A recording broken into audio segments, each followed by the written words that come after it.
Halo Sobat Spoiler, bagaimana kabarnya? Tentunya Millers doakan baik-baik saja.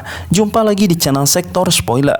Di video kali ini, Millers akan bahas alur cerita dari manhwa terbaru bergenre fantasi, yaitu Transcending Alchemy Gods. Manhwa ini menceritakan seorang tokoh utama yang bernama Chen Xiang, berasal dari keluarga seni bela diri, tetapi ia tidak memiliki garis keturunan spiritual seni bela diri, sehingga cacat bawaannya telah memotong jalur seni bela dirinya. Namun suatu ketika dia secara tidak sengaja bertemu dengan sepasang wanita misterius yang terluka parah, dan dengan heroik menyelamatkan sepasang wanita misterius tersebut. Sejak saat itu, Chen Xiang mendapatkan kehidupan barunya. Ia memulai jalur Dandao, mengandalkan alkimia untuk menjadi seniman bela diri. Bertahun-tahun kemudian, ia mengembangkan seni alkimia yang luar biasa. Masih belum ada informasi yang jelas mengenai kapan donghua ini akan rilis. Tapi bagi sobat spoiler yang penasaran, bisa ikuti ceritanya di sini bersama Mimin. Tanpa berlama-lama lagi, langsung saja kita gas ke ceritanya. Cerita bermula di sebuah halaman keluarga Sen, memperlihatkan seorang pemuda tangguh yang sedang berlatih dengan balok kayu. Pemuda itu dikenal dengan nama Chen Xiang, berhasil mematahkan balok kayu hanya dengan beberapa pukulan. Di tengah latihannya, terdengar sebuah suara tepuk tangan dilanjutkan dengan kata-kata yang bernada ejekan. Suara tersebut berasal dari seorang pemuda yang bernama Shen Zhenhua, pemuda dari keluarga Sen yang datang bersama dua pengawalnya.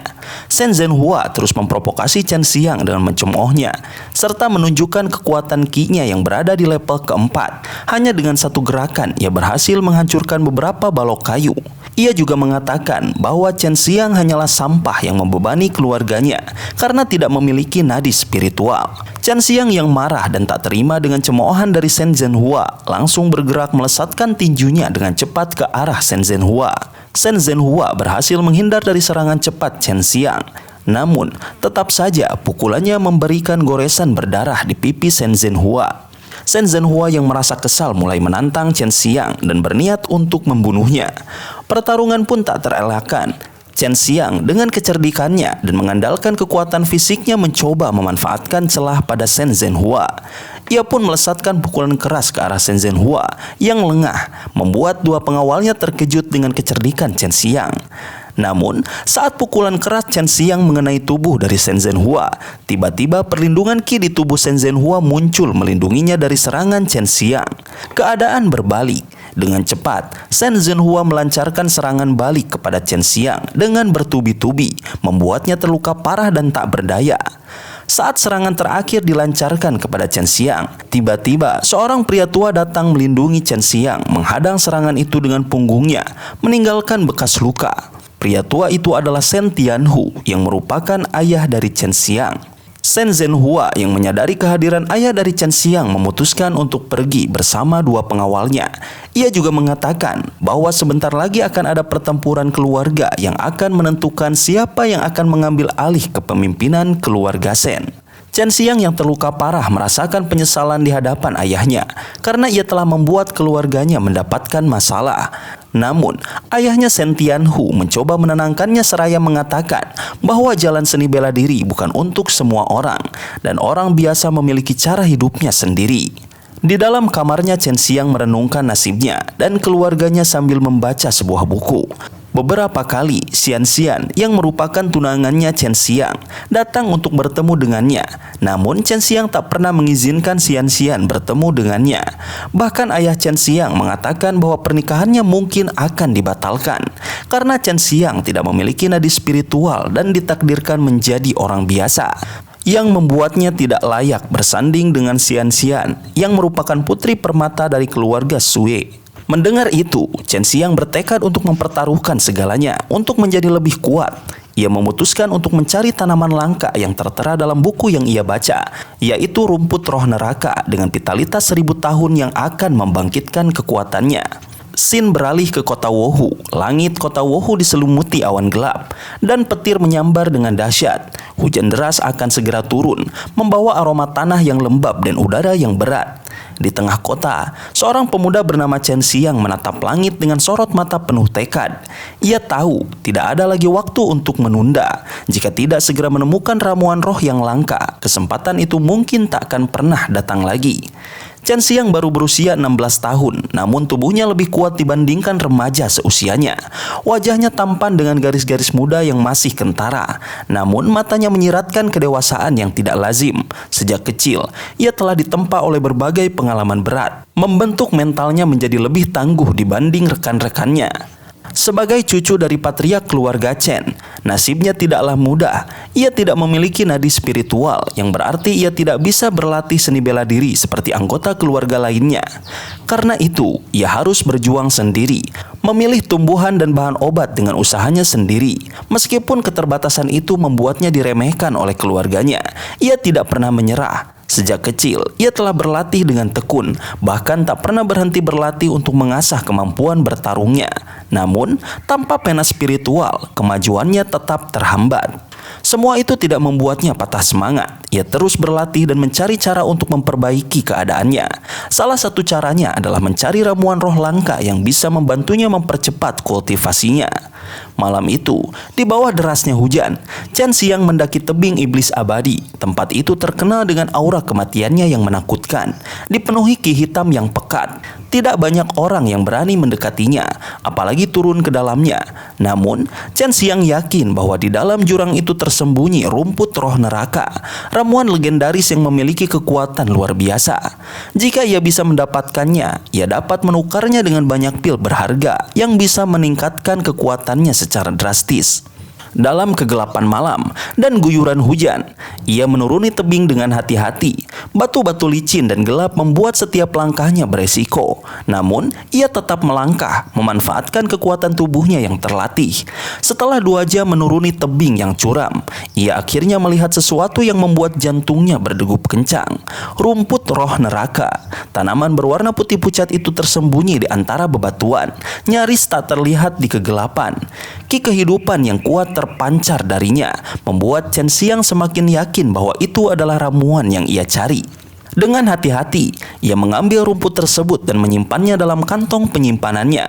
Perasaan kemenangan membuncah dalam dirinya, namun kebahagiaannya tidak berlangsung lama. Tiba-tiba, jurang mulai bergetar hebat. Batu-batu berjatuhan dari atas menghantam dinding tebing dan menghasilkan suara gemuruh yang menakutkan. Getaran semakin kuat, dan Chen Xiang menyadari bahwa sesuatu yang buruk sedang terjadi. Saat ia mencoba bertahan, sebuah batu besar jatuh tepat ke arahnya. Pegangan tangannya pada tebing goyah dan batu yang ia injak mulai retak. Dalam sekejap, tubuhnya terhempas ke dalam jurang. Udara seakan tertelan oleh kegelapan yang menelan dirinya, dan satu-satunya hal yang bisa ia lakukan hanyalah berteriak saat tubuhnya jatuh semakin dalam. Setelah waktu yang tidak diketahui berlalu, Chen Xiang akhirnya membuka matanya. Ia mendapati dirinya mengapung di dalam kolam yang bercahaya dengan aura putih. Keajaiban terjadi, ia masih hidup. Ia bernapas dan tubuhnya terasa ringan meskipun jatuh dari ketinggian yang mustahil. Saat matanya menjelajahi sekeliling, ia dikejutkan oleh pemandangan yang jauh lebih mencengangkan. Tidak jauh darinya, 2 wanita cantik dengan rambut panjang duduk di tepian kolam. Tubuh mereka yang sempurna dan tanpa celah terlihat jelas di bawah cahaya samar dari kolam. Chen Xiang terpana, tidak mampu mengalihkan pandangannya. Kedua wanita itu tampaknya tidak menyadari keberadaannya, saling menatap dengan sorot mata penuh makna. Namun, perlahan mereka mulai sadar akan tatapan Chen Xiang. Raut wajah mereka berubah, mencerminkan perasaan malu sekaligus marah. Chen Xiang menyadari bahwa ia baru saja memasuki situasi yang lebih berbahaya dibandingkan jurang yang hampir merenggut nyawanya. Suasana semakin mencekam ketika salah satu dari mereka, seorang gadis anggun dengan wajah seputih salju, akhirnya membuka suara.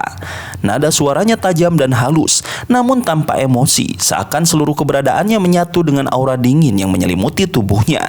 Jika kau melangkah lebih dekat, aku akan membuatmu merasakan sakit yang lebih buruk dari kematian, ancamnya dengan suara yang menusuk. Dihadapkan pada 2 sosok luar biasa ini, Chen Xiang menahan diri. Meski tak bisa menyebut dirinya pria sejati, ia juga bukan seorang pengecut. Ia menyadari bahwa kedua gadis itu tidak dapat bergerak, namun ia memilih untuk tidak mengambil keuntungan dari situasi mereka. Setelah menenangkan diri, ia menjelaskan kehadirannya di tempat ini. Ia terjatuh dari tebing saat sedang mengambil tumbuhan, dan keajaibanlah yang membuatnya selamat. Ketika suasana mulai lebih tenang, gadis berambut putih itu berbicara. Suaranya lembut dan putus asa. kau tidak memiliki pembuluh darah spiritual, yang berarti kau tidak bisa menyembuhkan luka kami. Namun setidaknya ada seseorang yang dapat menutupi tanah dan membuat nisan untuk kita." Kemudian gadis ini menceritakan situasi yang mereka hadapi. Mereka telah terluka parah dan terjebak di dalam lembah ini. Terlebih lagi, di dalam lembah ini dihuni dengan monster kuat yang mengerikan. Chen Xiang yang menyadari situasi mencoba menawarkan bantuan untuk mengobati mereka. Meski awalnya ragu, kedua gadis itu akhirnya bersedia. "Tak ada salahnya mencoba terlebih dahulu," kata gadis berambut putih. Chen Xiang kemudian mengoleskan obat ke bagian luka yang ada di tubuh gadis berambut hitam. Namun, seketika ada sebuah energi yang membuat Chen Xiang terhipnotis dan melakukan sesuatu yang tidak semestinya. Tiba-tiba, satu tamparan melayang ke wajah Chen Xiang membuatnya kembali sadar. Dengan perasaan bersalah, ia meminta maaf kepada kedua gadis itu. Ternyata, itu merupakan ujian yang dilakukan oleh kedua gadis misterius itu untuk mengetahui jati diri Chen Xiang. Chen Xiang dinyatakan lulus terhadap ujian tersebut. Kemudian, dua gadis misterius itu mengungkapkan jati dirinya. Gadis berambut putih memperkenalkan dirinya sebagai Su Meiyao, yang merupakan Dewi Sembilan Surga. Sementara gadis berambut hitam diperkenalkan sebagai seniornya, bernama Bai Yoyo, yang merupakan Dewi Sembilan Neter. Kata-kata mereka membuat Chen Xiang tertegun, tidak percaya dengan kenyataan yang ada di hadapannya. Luka parah yang diberikan musuh dalam pertempuran membuat Su Meiyao dan Bai Yoyo tak akan bisa keluar dari lembah ini, dan mereka sudah bersiap jika harus tertidur di tempat ini selamanya.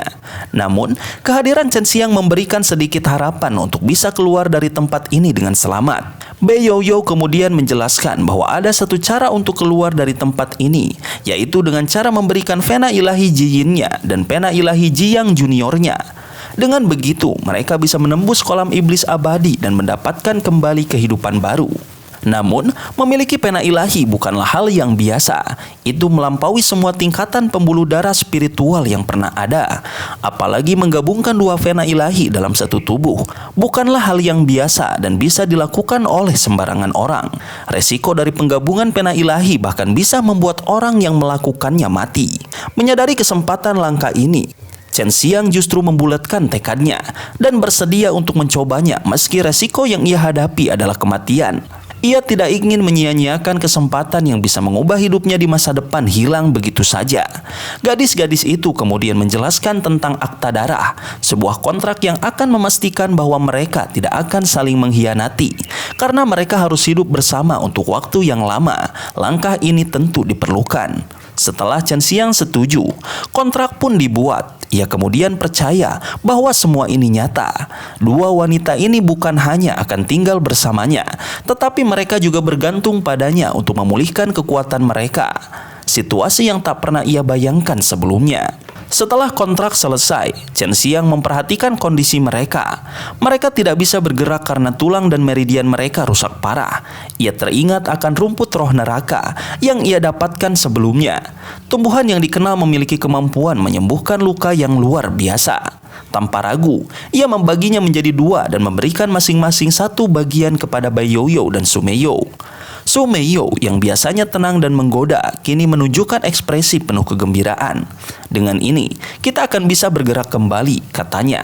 Meski rumput itu tidak cukup untuk memulihkan kekuatan mereka sepenuhnya, setidaknya mereka bisa berjalan dengan bebas. Setelah merasakan sedikit pemulihan, Chen Xiang akhirnya menanyakan hal yang selama ini membuatnya penasaran. Siapa kalian sebenarnya dan siapa musuh kalian?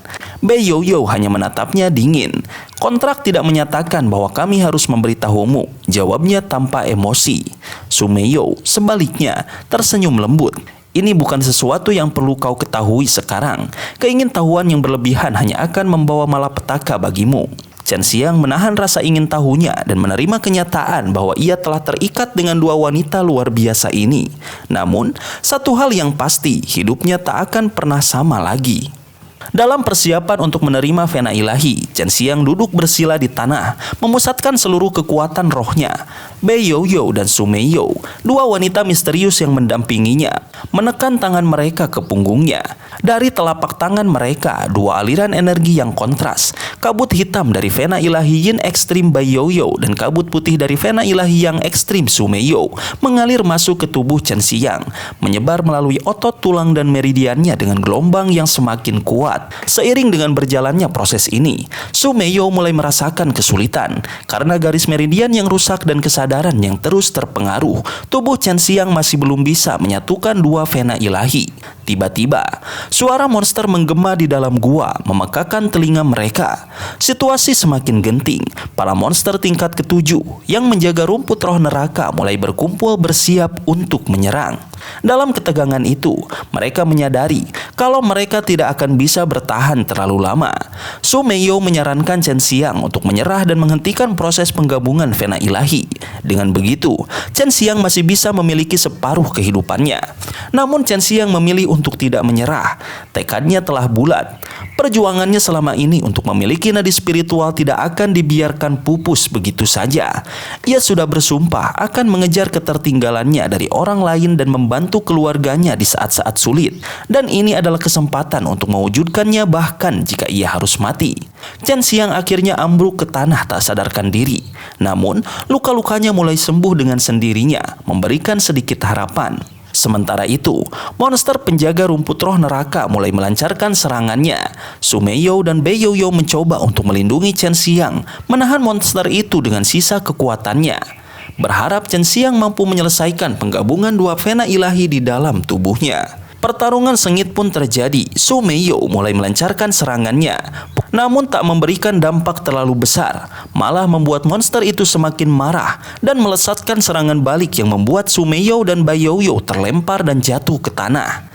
Tak menyerah begitu saja, Baiyoyo mengeluarkan teknik kunci sihir jiwa untuk menjerat monster besar itu dan menjatuhkannya ke tanah.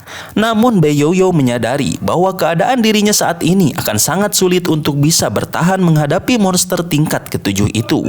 Benar saja, tidak berselang lama, monster itu kembali berdiri dan melemparkan Baiyoyo melesat menghantam tanah. Ketika monster itu mulai mendekati dan mencoba menyerang Chen Xiang, cahaya kuning berpendar. Sebuah ledakan energi yang besar keluar dari tubuh Chen Xiang menghantam monster itu, membuatnya terlempar dengan jarak yang jauh. Dari balik cahaya berdiri sesosok pria dengan tubuh kekar dan rambut panjang yang terurai. Tubuhnya diselimuti dengan energi yang sangat besar. Sosok itu adalah Chen Xiang. Melihat keberhasilan ini, Baiyoyo dan Sumeiyo tidak bisa menyembunyikan keterkejutan mereka. Mereka semula mengira bahwa perpaduan kedua vena ilahi ini akan sulit dicapai. Namun, hasil yang mereka saksikan justru di luar dugaan. Sebagai orang pertama yang memiliki kedua jenis vena ilahi secara bersamaan, Chen Xiang kini memiliki potensi untuk menjadi sosok yang luar biasa dalam dunia kultivasi di masa depan.